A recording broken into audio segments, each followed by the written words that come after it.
Hi. பழனிக்கு போயிட்டு வந்துட்டாங்க. இப்போ நம்ம விரத விட போகிறோம். சித்தி வீட்டுக்கு போகிறோம். பாய். அப்பா வண்டி எடுத்துட்டு வரதுக்கு பாய். நாங்க போயிட்டு வரோம் பாய். போயிட்டு வரோம் பாய்.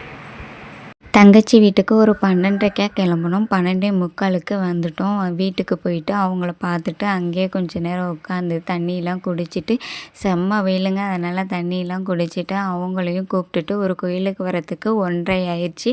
இவங்க அங்கும் பங்காளி சேர்ந்து பொதுவில் பழனிக்கு போயிட்டு வந்திருந்தாங்க.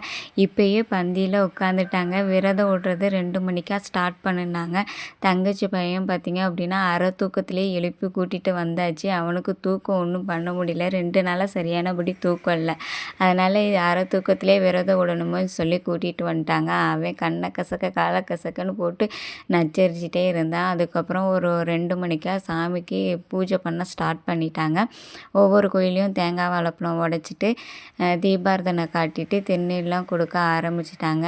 எல்லோரும் பொதுவில் செய்கிறாங்க அப்படின்னால கிட்டத்தட்ட அவங்க பங்காளிங்க மாமன் மச்சினை இவங்கெல்லாம் வர்றதுக்கு கண்டிப்பாக இப்படி ஒரு 1000 பேராவது ஆகும்.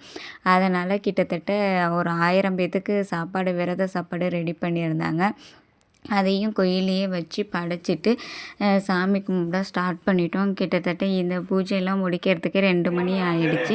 இங்கே 2:30க்கு மேலே வந்துட்டு சாமியை பாட்டு பாடி அழைச்சி அவங்கள வர வச்சு சாமி வந்துடும். அவங்களுக்கு இந்த மாதிரி நாங்கள் போயிட்டு வந்தோம், உனக்கு ஏற்றுக்கிட்டாங்களா அப்படின்னு சொல்லி கேட்பாங்க. அவங்களும் சரி சாமி ஏற்றுக்கிட்டேன்னு சொல்லுவாங்க. அதே மாதிரி முருகனை பாட்டு பாடி வர வச்சு அதே ஏற்றுக்கிட்டதுக்கப்புறம் அதே பாட்டு பாடி முருகனை மலை ஏற்றுவாங்க. அந்த இதுதான் நடக்குது. இப்போ பாருங்கள், உங்களுக்கு கேட்கும்.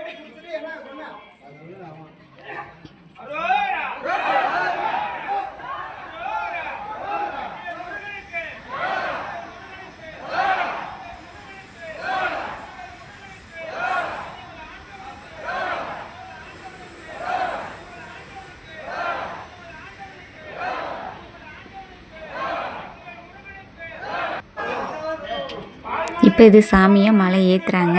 இதுக்கு முன்னாடி பார்த்தது பார்த்திங்கன்னா சாமி வரத்துக்காக இப்போ உத்தரவு சொல்லிட்டாங்க. அடுத்து சாமி மலை ஏறத்துக்காக பாட்டு பாடுறாங்க. கேளுங்க.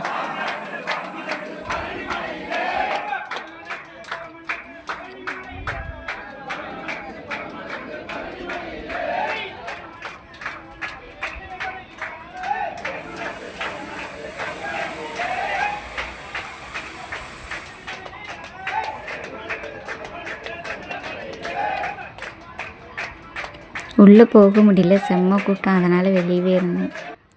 இப்போ பார்த்திங்க அப்படின்னா சாமிக்கு விரதம் விட்டு சாமி கும்பிட்டு முடித்தாச்சு. சின்ன குழந்தை கூட முதற்கொண்டு ஒரு சின்ன பொண்ணு கூட சாமி ஆடி இருக்கும் பாருங்கள். சூப்பராக ஆடிட்டு இருந்தாங்க, பாட்டு பாடி ஆடிட்டு இருந்தாங்க. அதுக்கப்புறம் எல்லாத்துக்குமே திண்ணூறு கொடுத்து சாமி அடக்கிட்டு விரதம் விட்டுட்டு சாப்பிட வந்துட்டோம். சாப்பிட வந்தால் ஒவ்வொருத்தர் பின்னாடியும் ஒவ்வொருத்தர் நின்றுக்கிட்டே இருந்தாங்க. சாப்பிட்டு அடுத்த ஆள் உட்காரத்துக்கு பின்னாடியே ஆளை நின்றுட்டு இருந்தாங்க. நாங்களும் ஒரு இடத்த பிடிச்சி நின்றுட்டோம். ஓகே, பாய். நெக்ஸ்ட்